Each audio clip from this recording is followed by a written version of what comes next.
Good morning. Today I'm going to introduce VNN's Indian Country Chatbot. It's a native-led approach to misinformation, media, and data sovereignty. This project advances Indigenous knowledge in the digital age, but also about something deeper, protecting our communities and building trust with culturally respectful AI.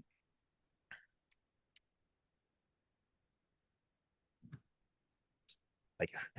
Verified News Network, or VNN, was founded here on the Muskogee Creek Reservation in 2018. We're a native-owned social news media company serving underrepresented audiences, especially Indigenous communities.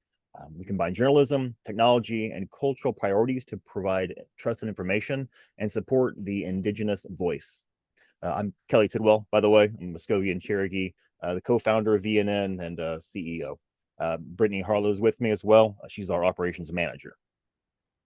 So the problem we have here, misinformation and disinformation targeting Native communities are widespread.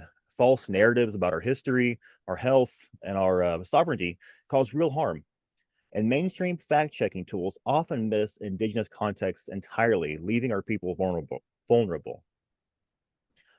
Our solution was the Indian Country Chatbot, which is a nuanced, culturally respectful AI tool.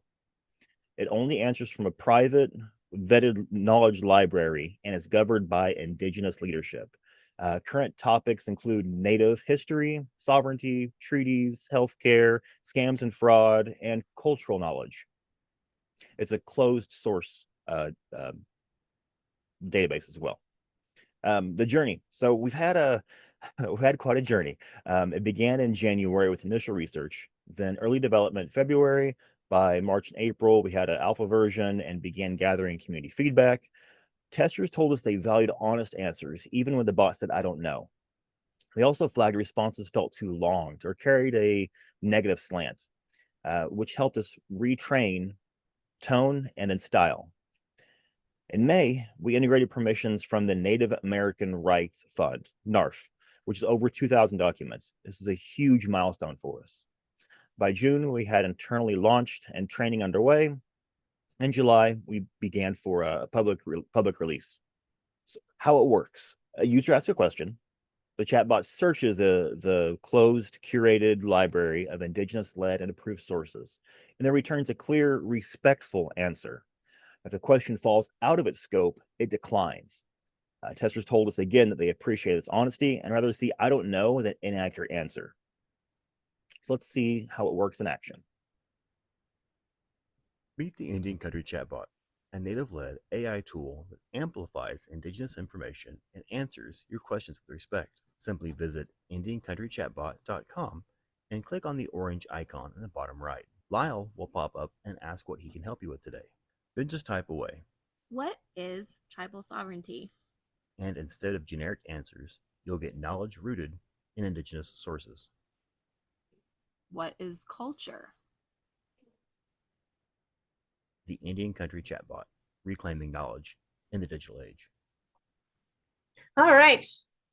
So that, like Kelly said, you can just go to IndianCountryChatbot.com. Initially, we had plans to integrate that into our website, but due to the functionality of the tool that we selected, it was easier to just create its own dedicated website so that it just lives as in a web page that we can update.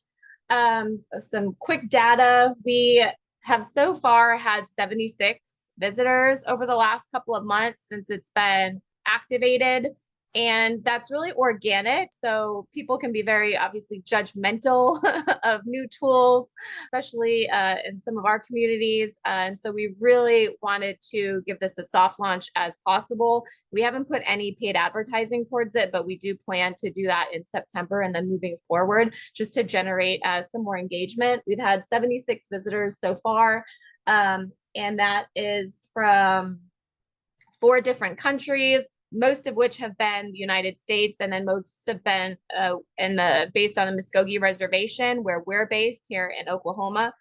So we've learned a lot of important lessons, and that has been the most beautiful part of this whole process, really.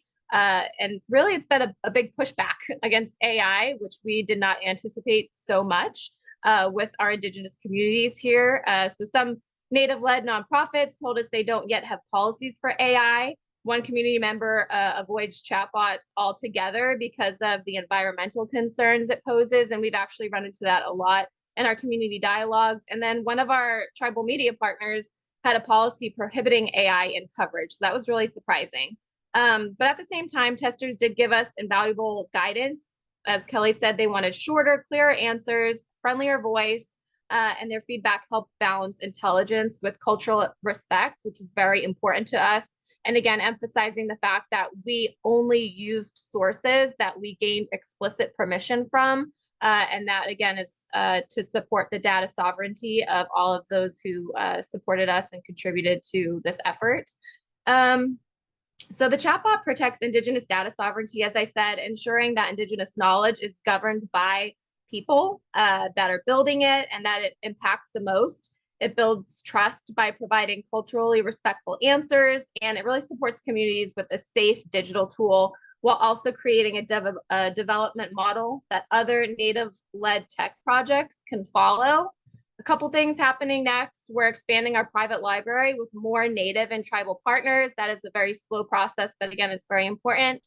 We're also developing AI literacy training to help communities make informed decisions. That includes in-person events, which are a top priority for our organization as well as our community members.